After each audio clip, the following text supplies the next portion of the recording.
So first of all, I think our first connection was whenever we were up doing I think I was doing the World Umami Summit in New York, and you were there as well.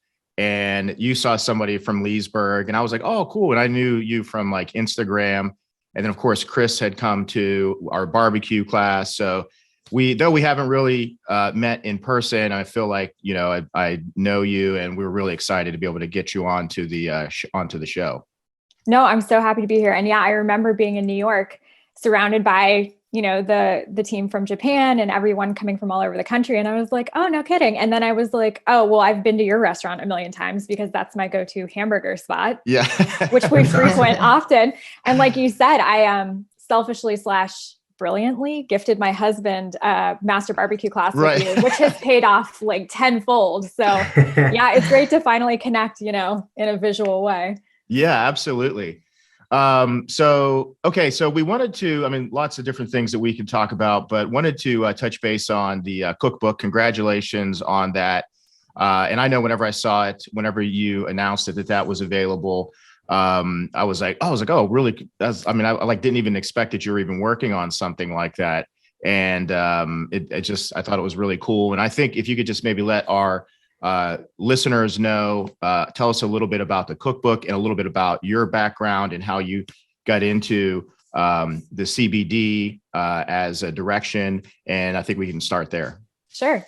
So my background is I'm a dietitian nutritionist. And day to day, what my husband and I do / business partner is we do visual content creation and recipe development for platforms and brands. So we've done a lot of work for like Innova, the CV company. We've done stuff for Food Network, commodity boards. And then with the wellness aspect of being a dietitian, we just like to dabble in what we find interesting.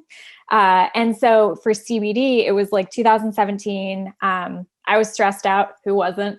And I had already, played with adaptogens, which I don't want to make any assumptions, but adaptogens are basically plants that can bring your body back to homeostasis. So they're great for stressful situations.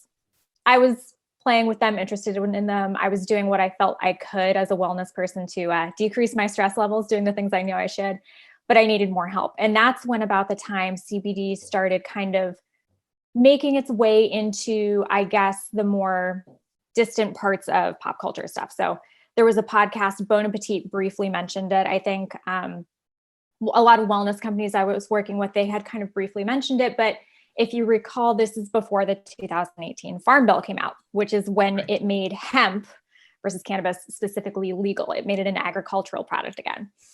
So it was not technically legal, but I was very curious. And so I started doing a lot of research, big rule follower, big research person. So I started to be too curious to help it. And so I tried it, and it was really fascinating. The science was good, which to me is the most important part if you're starting to kind of dabble in what some people would consider the woo-woo.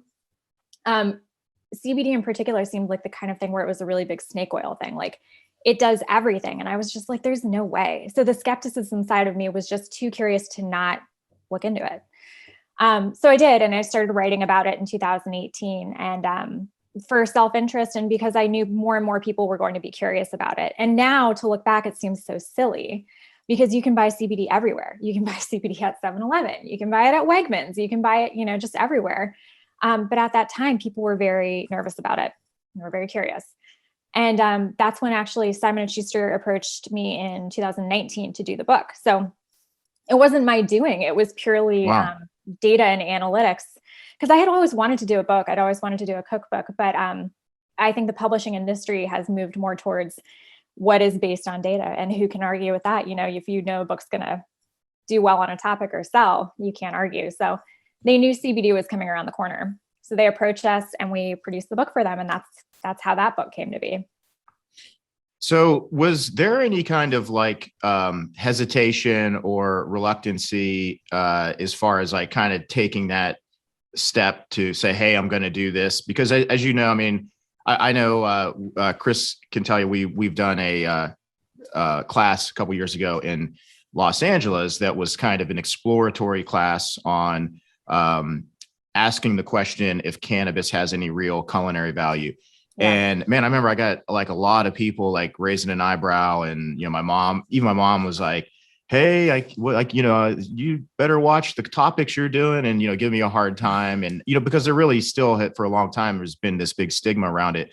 But were you concerned, or did you feel like, hey, this is the direction that this is going? Because, you're a brand and you have your company. So the decisions that you make, I mean, making a miscalculation or anticipating the direction a trend is going and being wrong about it can have consequences. I mean, did you feel like really confident, like this is the way we're going to go? Or was there any kind of hesitation at all before you really kind of took that first step?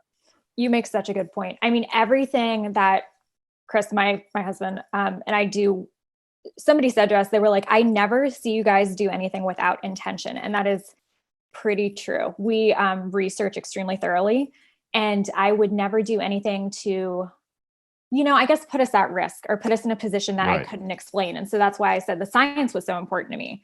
And if I'm ever confused on a topic, which is MSG in particular, that's something where you and I connected.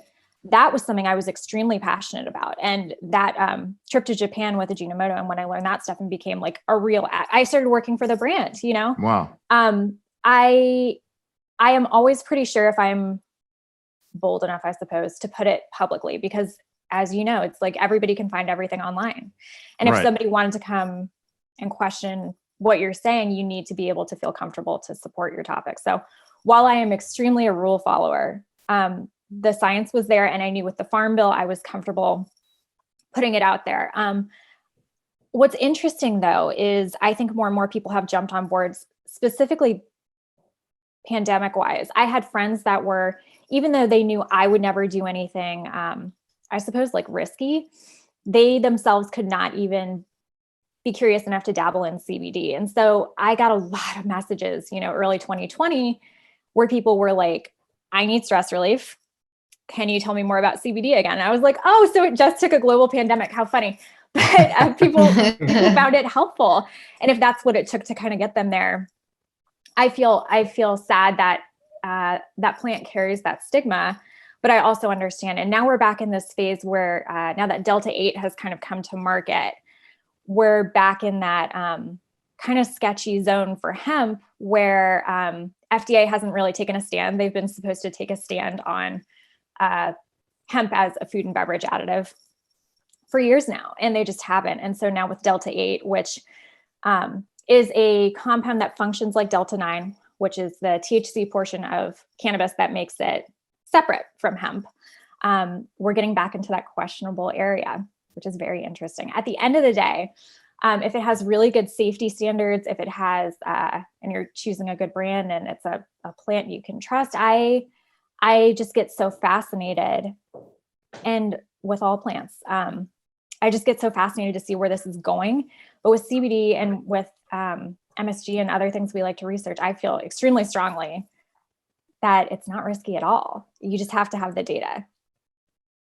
Well, I think you bring up a really good point too, because having the data and the science behind it, but unless you are somebody is just curious and if you don't ask those questions, then you don't know. I mean, the only way that you know is you have to explore, and you have to peel back the orange per se, and basically kind of understand the subject matter before you can really form an opinion about it. Yeah. I mean, even like when sous vide came, I remember years ago, I was like one of the earlier people cooking sous vide and at the Greenbrier, and all these other traditional chefs are looking at me like, what is he doing in his restaurant? He's putting all this food in plastic bags. I mean, they thought I lost it, and they couldn't, I mean, that was supposed to be a fine dining restaurant, and I'm putting all this food in vacuum bags. But, early on in the process, just like with cannabis, all of these things, until people have knowledge, you really don't know. People were making judgment about things based on really very narrow understanding of the subject matter. So I think the book is a huge resource for people that maybe want to learn about it. Speaking of the book, what would you say is like maybe one of your most favorite or memorable recipes or parts of it? Two really stand out to me. Well, from a culinary perspective, one of the things we struggled with the most was we really didn't want this to be a book where it was just like, oh, you just drop it in. That's not cooking. Like anybody can do that to any recipe. So why would you spend your money on a book? So what we tried to do is figure out ways to, like more or less emulsify it or get it to stay within the beverages, because it is just a beverage book, which is, we're our happy places. We love to do beverages. And so one of the ways we did it was just a simple simple sugar recipe, like a simple syrup recipe, because that was a really good way to get it to stabilize. You would have a batch made and you could essentially add it to anything. So one of our favorite recipes is a Rosemary Lemonade coffee. And we make it every summer. That's like constantly what we make people when they come over. And it's just, espresso, tonic water, lemonade, and rosemary. And it's so easy, but it's a nice kind of spritzier, lighter thing if you don't want to do dairy in an iced beverage. Another one I really think is interesting, but I don't think many people would go for it. And so selfishly, it was just like a cool concept, is we did buttered radish shots. So we juiced radishes, which made this gorgeous pink color. And we topped it with ghee and a little salt. So the CBD existed in the ghee. It was a fat and a fat, so it made it really easy. Wow. And that was just kind of a fun, different thing to do with it. It's Wow, really interesting. I wanted to ask before we keep moving forward in the topics, still like about the book, but how was the process? Because I know that I was following you after Rich came back from the conference that he was talking about. And I've been looking at your content and everything, and I love how you put everything in kind of like one pattern. It's super clean, it's super easy to read. Then you put the link to your website and everything. How is the process working with the pictures? Since I think that your team, you and Chris, you both are great. We have Chris in the classes, and he was taking beautiful pictures. And I remember you were posting about that he was developing the box and everything, and it was like everything was so cool, because you were like really highlighting Chris about like the pictures of the book, the pictures of how he developed the boxes and everything. How was that process? Well, so with Chris, I'm so lucky to have him. Oh my God. Chris's background is graphic design, and he is precise and extremely detail oriented. And I am so lucky that he can basically do everything. And so with the book, it was very unusual, but our publisher sent us the cover that they had mocked up, and I immediately panicked because I hated it. And so I took it to Chris and I was like, fix this. And so we sent them a hypothetical new copy of what the cover could look like. Like it had similar concepts to make the publisher feel comfortable. And we took it to our editor and we were like, so like, is this a possibility? Could we maybe? And they took us up on it.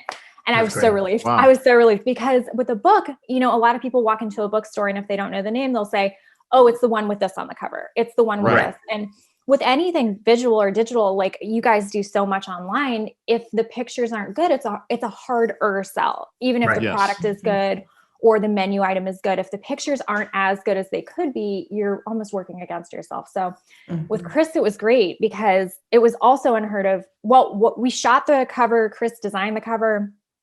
And for the photos, Chris was the photographer. So we had total control of everything. We didn't farm it out. It was all done in our home studio, from recipe development to photography.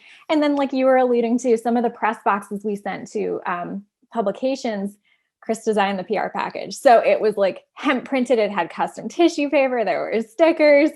And that's one of the things we really like to do, is the whole start to finish thing. And with the second business we started, it's the same thing. We just like all the touch points. We care a lot about the user experience for every angle of it. And it makes it real easy if you have a graphic designer on hand. Yeah. That's awesome. Well, you have covered both sides. Yeah. And all those things, like those little details you mentioned, a lot of people don't really think about that. They just think about the finished product, but that's kind of a way to kind of keep telling the story. It's like, it's the theme, there's continuity with all the collateral material surrounding not just the book, but, the online messaging and, giving someone a package and the little thoughtful stuff with the hemp. And that's really cool. And I think people notice that stuff, but those are the little things that a lot of people they don't think about it whenever they're introducing a new concept. Yeah. I feel like one of the best things though is like, it's almost a compliment for people to not realize all of it. But then when they don't experience it the next time with something, they realize like how forward thinking it was. But I feel that way with you guys too, because if you look across any of your brands, it would be so obvious that you guys are producing like the pizza kitchen, like all of that stuff. It ties back into your original. People should know it's you without looking to see if it's you, you know? Yeah. I think it's great you mentioned, they mentioned Chris's background, because there's many people that they don't realize that graphic design, they can change literally everything. And at the same time, I mean, I'm always talking to people and they always like, and probably if Chris is listening or whenever he listens to the podcast, he's going to probably agree. Everyone is always pointing to Canvas. And I'm not saying that Canvas is not good, because it's a great resource for people that probably they're starting. But having a graphic design in the back is so much better, because like you said, he's going to be in control of everything, like literally 100% from scratch. Like whenever we talk in the kitchen, you have to do these sauces from scratch. It's going to taste so much better than when you have it like a template or something like that. So I just wanted to point that is really cool that you mentioned that his background is as a graphic design. And I wanted to ask, before we move again to out of the book, do you think, or do you have in the works another book or something else? So we've been approached a few times to do books. And I think anybody who has done a book will tell you it's not like a romantic process. And I never assumed it would be. It was a career goal of mine to do a book. And I had been actively, working with a literary agent, dabbling in like, if we pitch this, what if we pitch this? And at the end of the day, I just don't think, unless you are already a celebrity, then you can do like whatever the heck you want. But for normal people, even if you feel like you have something to say, unless you have a massive audience, what they want is the data-driven content produced. And so a lot of the inquiries, we've probably had like 10 inquiries, since we did that book, and they're all based on analytics. And so it's topics I don't want to write about. And I'm not going to dedicate, these short timetable turnarounds and doing crazy things just for the sake of doing a book, because it's not going to be it. Number two, they wouldn't have given us the creative control that we had on the first book. And that for me was the number one thing. We are so visually, aesthetically driven, to give that angle away was an absolute no. Like I just wouldn't want to be tied to something that didn't look the way we wanted it to. And then number two, to do it on a topic I don't really care about, just for the sake of having another book, like what's the point, Right. So a lot of the requests were Instapot books or heart health books or like whatever. And while it's great that I could write those, why? And I think it would be easy for your ego to take over and be like, well, you could have 6 books. And yeah, I could, but like to what end?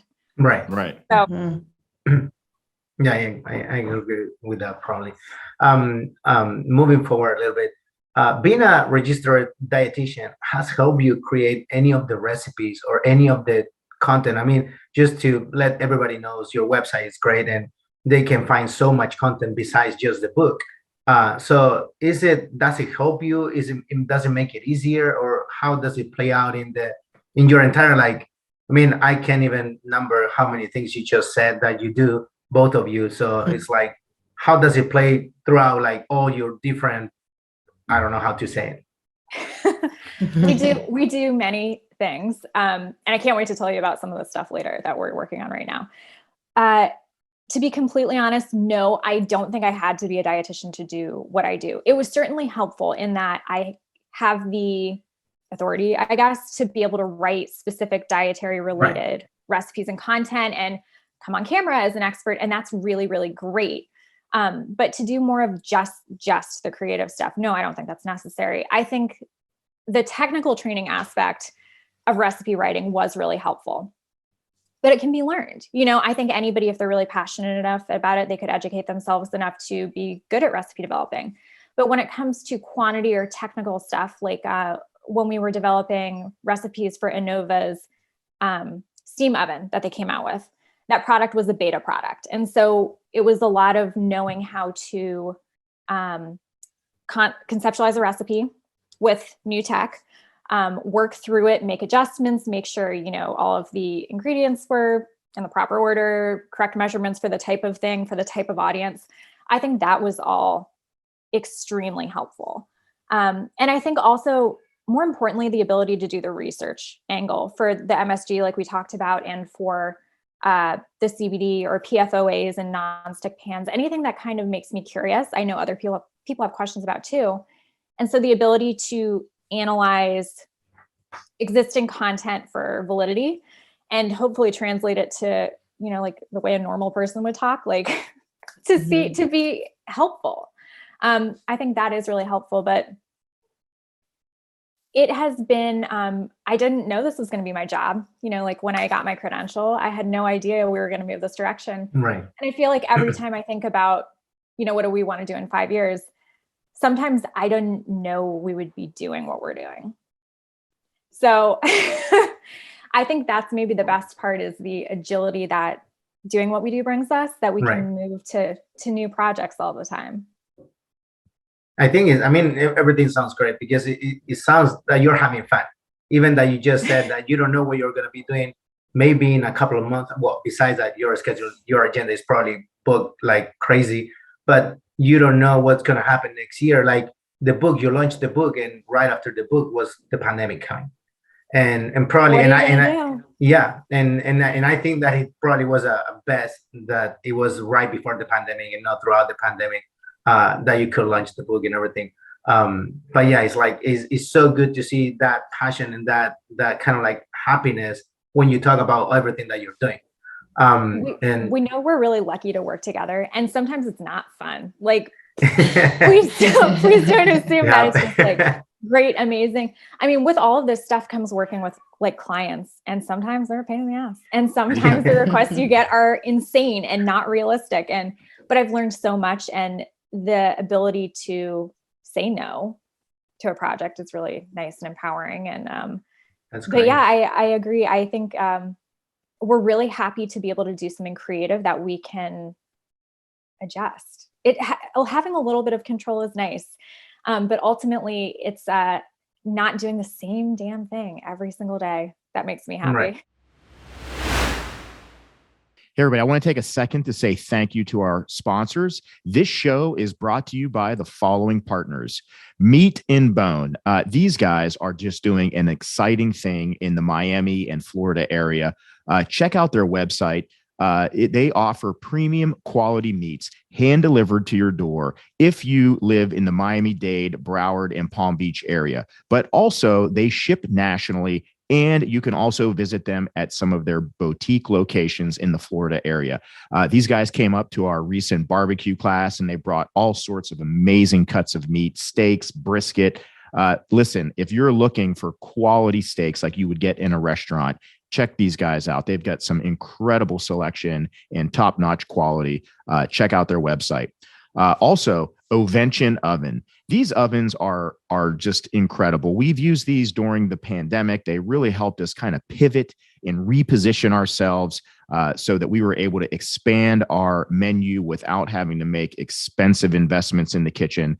These ovens offer an innovative solution to restaurant operations, opening up a whole new realm of possibilities with your menus. The Ovention ovens are ventless, they're fast, and operationally friendly in cooking.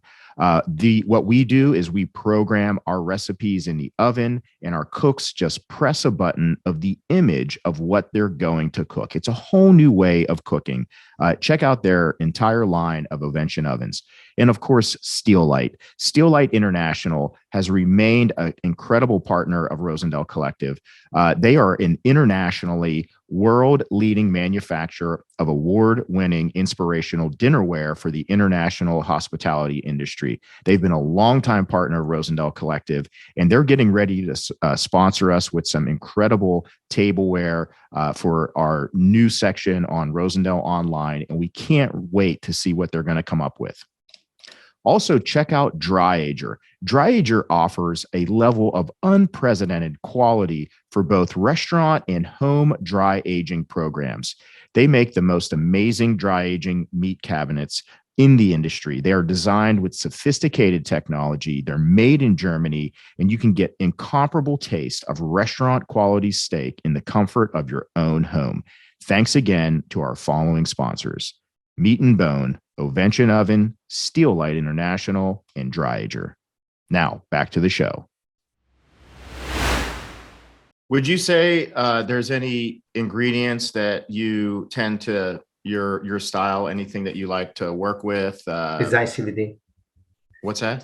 Besides CBD. Yeah. So actually it's not even the CBD. Like that's not like a huge part of my life, but I really do like the taste of the hemp greens, like in terms of salad. It's like extremely arugula-y.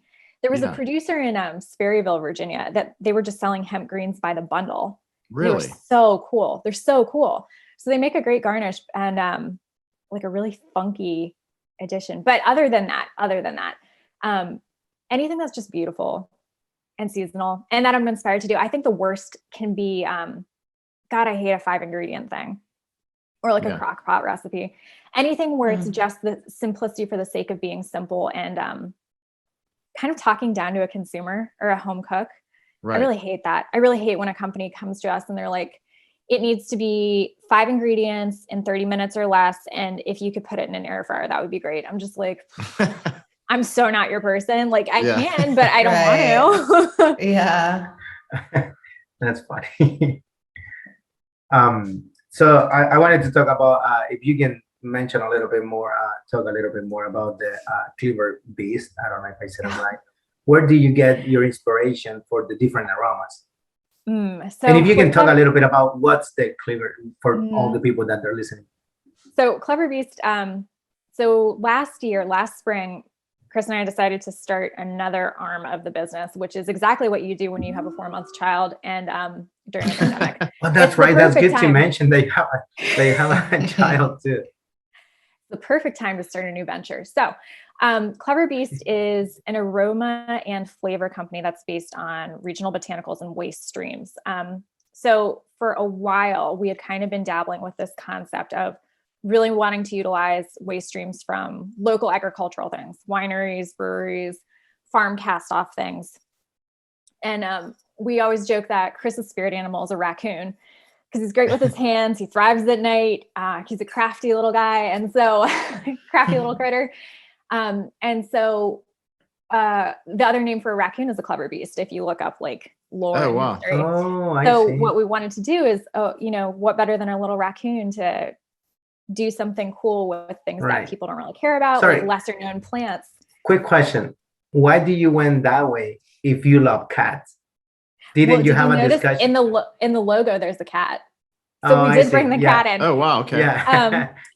Yeah. But the raccoon, we wanted to just use the wide range of stuff that's already available locally to us, but to do something more with it, to do something with the garbage in a way. And we didn't know exactly what we were going to do, but we knew we wanted to utilize botanicals. And so with that, our first project became actually producing a vermouth with a local winery. So that's what we've been working on, not a book. We have a vermouth that is hopefully coming out in early summer. Oh, wow. Yeah.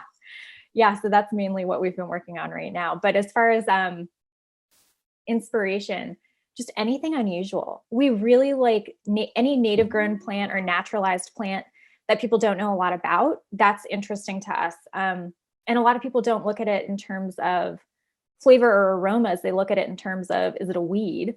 Does it look pretty? And for a lot of people, if it doesn't look pretty, they don't care about it. Right. But there's so many great plants. And I guess it's that ties back into the hemp thing. Like plants are just so interesting and they have so much to offer. And there's so many of them in the Mid-Atlantic that it seems a shame to not focus on them. So Charlene, the Clever Beast, because I'm intrigued by this, will the vermouth be part of the product line, or it's using the aromas in is it kind of an offshoot of the product? So it's a collaboration product. What we did is we worked with the winery. We handled the botanicals. So we developed the botanicals that are all added to the base wine. Wow. So there are 23. They're all Mid-Atlantic. So we really, if you wanted to pick the hardest product you could, it would be a vermouth, and it would be tying you to regional only. So there are no equator spices. There's no citrus. But in the end, what we figured out was we're really happy with the blend. It's so great. It's definitely a drinking vermouth. It's not a dry, like martini cocktail only vermouth. So we're really pleased with it. Wow. You making CBD drinks with it? This one doesn't have CBD, but you know what? There's nothing to say we couldn't add some hemp But in I'm it. pretty sure you're going to be posting some of the like different drinks recipes for that specific vermouth, right? Oh, we've already got the recipe cards for the vermouth ready. That's great. Wanted to ask you about the online content that you have and how difficult it has been throughout like all the different work that you do. How has it evolved throughout the years and how the pandemic impacted, because probably it make it a little bit or maybe way stronger than what it was before, since everybody was stuck in their home. So how would you define your brand in that sense? So a lot has changed. A lot has changed. When I first started, I guess in the online world, I was in college. I was a student. I was stuck in semester after semester of biochem and organic chemistry and dissecting cadavers. And I really needed a creative outlet. So I started writing, I started blogging. And at first, a lot of the content, especially as I first got my RDN credential, I was extremely technical, like not in a consumer friendly kind of way. I think, at least as a dietitian and probably with some other healthcare type roles, you are so worried nobody's going to take you seriously as a younger person that you err on the side of just being so technical about everything. Like the linguistics of it, it's not fun to read. It's very serious. And I think I started off that way. And then when I finally started doing more of the recipe-based stuff, it was boring. I mean, I don't think it really had direction. I think it was what I thought people wanted to see. And to be honest with you, it's the kind of stuff that's like popular now. It would be like extremely TikTok-y, like short recipes, cool, gimmicky, like, and so it kind of kills me because I think at first, and maybe it was the fact that it wasn't a job, I guess, I was really leaning into trying to do what I thought people wanted. And as the years went by, I got real tired of that. And so our content shifted to be like really whatever we wanted to do. And it's really hard because at the end of the day, sometimes some of your partnerships are based on, you know, your audience capture. And right, if you're not doing the gimmicky stuff, your audience is less.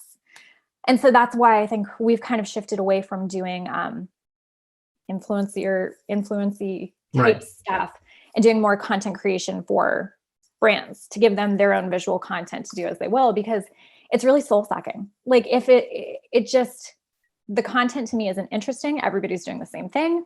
Right. And so we just started doing what we wanted and what we wanted to do, and to shift the work part of what we do to be something else so we could help other people. And honestly, that's been a little hard too, because sometimes you have to have a client opt in to a certain thing. So we had been doing, for example, BuzzFeed Tasty style hands and pans videos.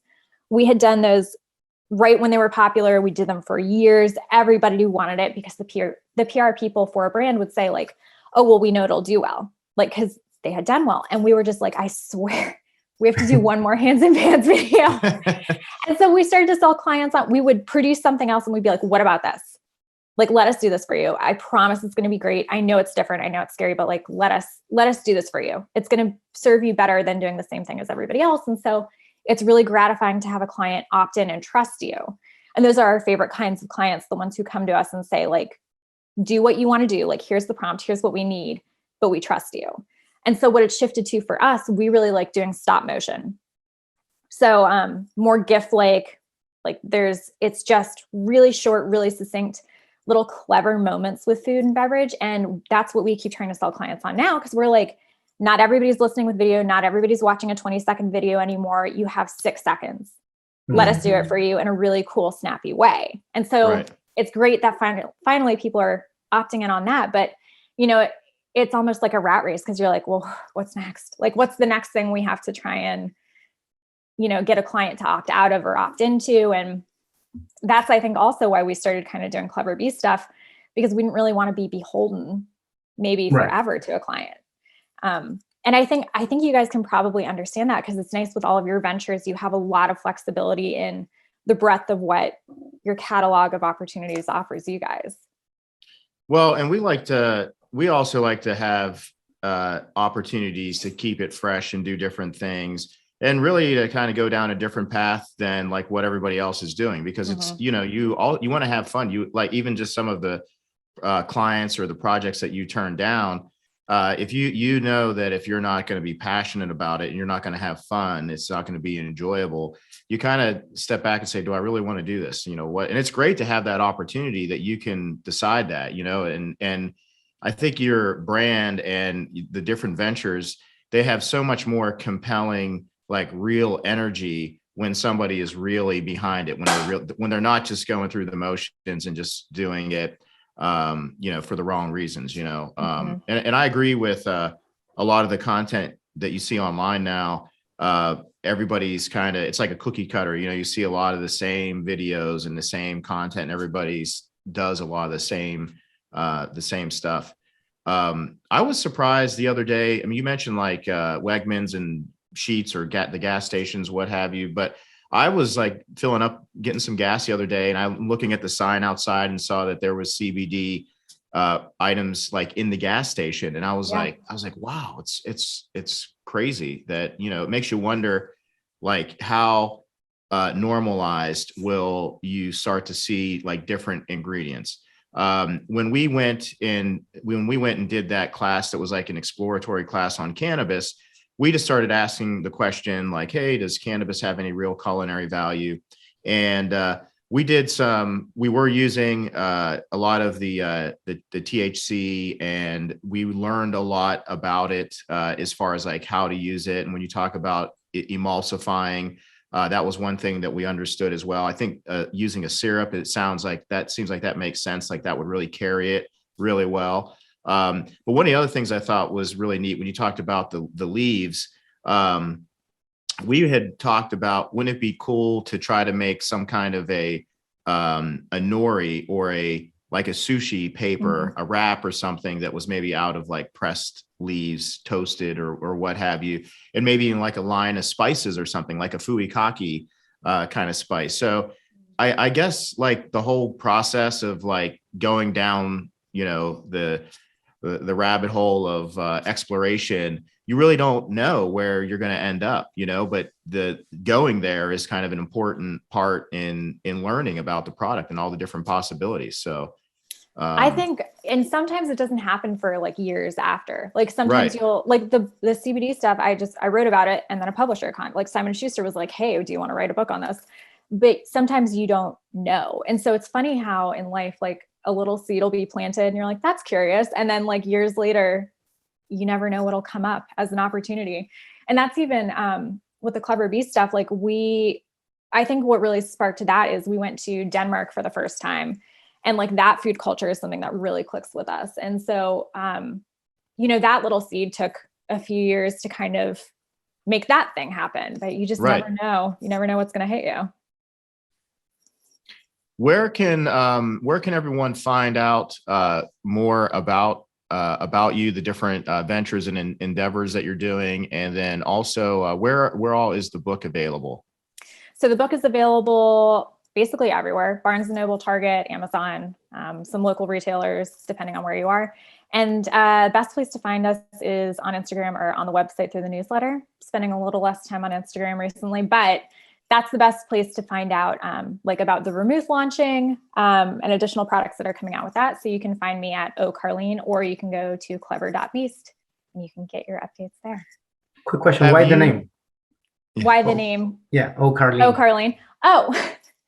Mostly because people always think my name is Colleen or Charlene, or they don't think like Carlene's a real name. And so when I'm like, oh, it's actually Carlene, they're like, oh, Carlene. That's interesting. I have another question about, you were talking about the blog and everything.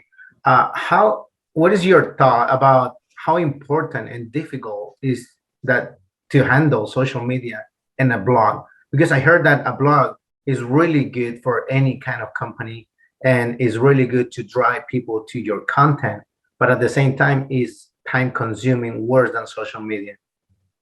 Yeah. I mean, with any of the content now, it's like you have this constant need to post and show up, because algorithmically that's what pays off. Like the platform wants you to continuously post. And that's why it's helpful from a blog perspective. When people say, oh, a blog is good for a company, it's because it's constant content posting that Google can crawl and like add to your credibility. And so it is time consuming. Like when I first started off blogging, I was, blogging 5 times a week. And then like slowly it became 3. And then, last year with a kid, it was like once a month. But that was fine. Like, because the content is still there. And if you're going to write crap content, like don't put it up. I would rather people wait and have something good. And you can also, a lot of the content is evergreen in a way. Seasonal recipes are seasonal recipes, and I think I would recommend, don't start one if you feel like you can't keep up with it. Like why add that stressor to your life? Makes no sense. Right. Do something you can, you could start a newsletter if you can commit to a newsletter where it's like you're pulling data for other people, versus writing only your own stuff. Then just do that. Like, don't kill yourself over doing something you feel like you should do, which is why a few years ago, like I stepped away from Twitter, I stepped away from Facebook, and I was like, if you want to find me on social, you can find me on Instagram, because that's where our content has the best ROI, because it's visual. Right. So I think it's so horrible as a culture that we're creating this faux necessity of people being everywhere all the time, posting content continuously. And I think it's hard to opt out of it, but it's a happiness over like, are you really getting good ROI over it? Do you just feel like you're being validated externally? It's like some bigger life questions, but post what you feel passionate about, what makes you happy. Don't throw something out for the sake of it, because it's forgettable anyway. Like, do you even remember the last thing somebody posted that was the same as everybody else? And you said earlier, you were saying how the content is people aren't watching 20-minute YouTube videos anymore. Now we're down to like 6 seconds attention span. Where do you see that direction going? Like we've seen it, the attention span decrease. Where do you see that going? So I kind of feel like it's swinging back the other way in a way. There are people who watch like hour-long, podcast things or vlogs from people on YouTube. And so there are people who want to be like extremely immersed, and that's where they're choosing to spend their time.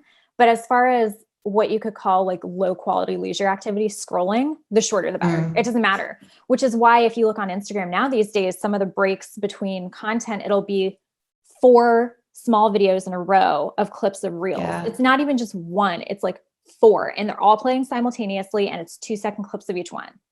Like that quantity of information for your brain is just astounding. So I think it'll go 2 ways. It'll either be this continuous, like additional, where things are stacked, things are just moments of that in a hopes that you'll click through, or it'll be people reverting back to this like longer format stuff and really choosing where they're going to spend their time. Right. And I don't know, I think it depends on the person, because right now I know a lot of people are torn in a million different directions. Like not everybody has the time quantity to be able to like sequester themselves away and watch, a 30-minute video or something like that. But then there are the people where they are so interested in that topic. That's their leisure time. That's their learning activity time. And it's so worth it to them. So it's like such a high quality leisure thing. I don't know. For me, it's definitely, I would rather pick one longer thing than have my attention torn in 20 different directions. I just don't have the brain capacity for that right now. Carlene, do you feel that like if a client comes to you and they want social media, do you try to steer them toward Instagram, since that's kind of where more your activity has been? Or because naturally a lot of people are looking at also like Facebook and now TikTok and all of those. Do you tend to gravitate and say, hey, this kind of visual content is really going to be compelling for your marketing? Or do you kind of work with all those different spaces?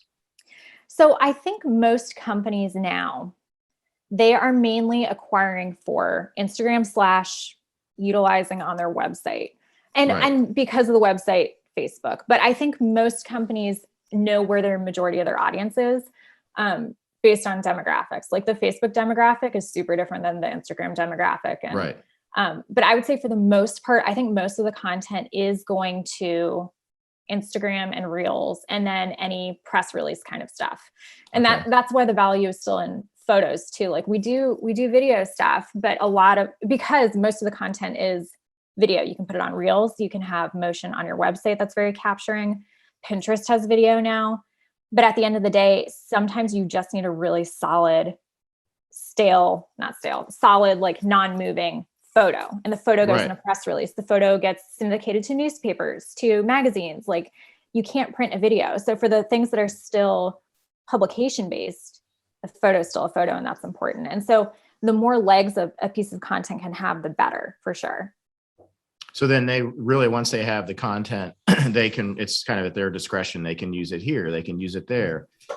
So that makes a lot of sense. Do you feel like in the last couple of years that it's gotten harder to reach audiences? Like, you have a great Instagram following, and, do you feel like it was, I don't want to say easier, but was it maybe, did you tend to accumulate at, the whole stage of when you're building your account? Is it harder to gain more followers or to get reach for people now because there's more activity or there's more platforms? Or do you feel like you just got to have great content? I think it depends. It was definitely way easier earlier on. It definitely was. And then I think when Instagram/Meta, whatever you want to call it, started toying with the algorithm, I'm talking like 5 years ago when they started toying with the algorithm, I think it started to change. There was this last surge of really fast follower gathering before they made it extremely hard. And you can definitely game the system. And I think for years, I really did try and kind of play the game, right? With the specific posting, with trying the new features that they were doing. And it made you more apparent in other people's stuff. There was commenting, there were comment pods. And then I really did then the algorithm would change again and you'd be back to square one. Everyone was figuring out new tactics. There were entire threads dedicated to trying to figure out how to game the system. And it just doesn't make me happy. Period. That kind of stuff doesn't make me happy because you're chasing monopoly money. A follower number is important, but it's not everything if they're not engaged. And every time an algorithm changes that is out of your control, what does that give you? What a horrible feeling. But that said, TikTok is a newer platform and people can gain crazy followings extremely fast. And I think you could do the same on Instagram had you figured out a tactic to do it. My interest is just not in building that platform as much as it was. Right. And I think it's just the whole thing of I would rather make something really cool and have I don't want to say a cult following for that product, but have a really dedicated group of people that are interested in the technicalities of it, of the process, the why versus, oh, that's cool. Scroll to next thing. Mm-hmm. Right. Well, and now too, I think about when I was growing up, really pre-social media and everything. I look at my kids now, they're on their devices and the world has changed so much. Before there was pretty much the media was television, and you would have these mega stars of, Metallica and they had these big audiences, and everybody would consume their content through a television or radio. But now there's so many places that you can really go and find your audience. So even if you have a very narrow, focused following, but that could be all you need. You don't always have, it's great if you've got, millions of followers, but like you said, the quality of who is your audience and that you're giving them great content and there's a value add to those individuals, that's almost more meaningful, but I think, you brought up a really good point of counting monopoly money. Mm-hmm. I think that's a good way to put it. Well, do you feel more enjoyable when people come to your workshops? Is that a bigger happiness or I don't want to say ROI, but a better thing for you than, seeing how many people viewed stuff, or I don't know how it plays out on your end because you guys do so much. Yeah, well, we have, we kind of have different audiences for different things. The people that go to Roots, I don't really have a direct relationship with those customers, but our team members there do. And, but it's still a brand that there's a way to cross-pollinate some of the other things that we do, where somebody may come to Roots and have a pork sandwich and find out that, oh, there's a cooking class here on barbecue, and then they'll come and sign up for that. So it's kind of neat with these different things that we do, how you kind of cross-pollinate. Some people started listening to the podcast that are non-chefs, and then chefs get introduced to other things that we're doing. So I feel like doing a lot of these different ventures, it's helped us diversify. And I almost feel like when I used to do just a restaurant years ago, even before I was at the Greenbrier, whenever you would have a slow week or a bad week, or whenever the recession hit, I really didn't have anything to fall back on as a company. We had basically, when the restaurant got really, really slow, like practically overnight, we were in trouble, because the cash register stopped ringing. But now I feel like there's a lot of different options out there for people, even just like what you're doing. It's like, you have a lot of different ways that people can access your brand, and it's a way to grow. And like you said, you don't know what seeds are going to blossom and manifest into something really exciting and big. Like success can run out from under you with just planting the right seed. And you don't always have to know what that's going to look like. As you said, well, I know we're getting close here, coming up on the hour, and everything was really fascinating talking with you. And I think the book sounds really exciting. And I know there's a ton of people out there that have been asking for our recommendations for books. So we'll have to put a link to that, but I'm sure it's easy to find these days with Amazon and all the different bookstores and everything are out there. Chris, anything else? Rachel? Yeah, I have one more before we leave. Do you have any other, besides the Vermouth, exciting project coming up? So that's our personal, that's what we've been working on. And then we're building out the rest of a product range for that, botanically based. Cool. But there's this vermouth, Chris designed the packaging too. So we're in the process. When are you going to show that? I hopefully once we secure, so the label has to be, this is a whole other thing with vermouth. The label has to be government approved. So it has to go to TTB. What? It has to go. So once that's crazy. all of that is done, then we can hopefully share what it'll look like. Oh, that's great. That's so awesome. We're most excited about all of that stuff and playing with all the technology we have with that company. And then other project wise, sorry to disappoint. We're locked up with photo shoots that are for clients. So it's nothing fun we can really show on our end, except for behind the scenes stuff right now, but we have some cool things in the works.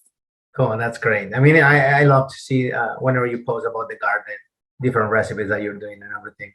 I love to keep eating the content that you're posting every time on Instagram. Thank you. Thank you, guys. I don't have any further questions, but I just wanted to say thank you for your time. And I love how intentional you are with your work and your research and everything that you do. And I really hope that our listeners gathered some of that, some inspiration from you as far as being intentional with your work and what you're content creating or what you're posting, what you're putting out there, because I do think a lot of people are just, like you said, just kind of posting to be in the algorithm. So thank you for that inspiration. Thanks for joining us all the way from Italy. Happy to be here. Carlene, anything else that we didn't talk about that you wanted to mention? No, only that your hamburgers are the best. Thank you. I will be requesting a cheeseburger drive-through very shortly on our menu. You never know. We might have to put one in. We can deliver it with the drone. Yes, that's right. Well, tell Chris we said hello and best wishes to your family, and we enjoyed your time, and we look forward to we'll catch up with you again maybe later in the year and see how things are going. But we enjoyed the conversation, so thank you so much for your time. Thank you so much. Thanks to you guys. Thank you. Bye-bye. Thank you. Bye. Bye.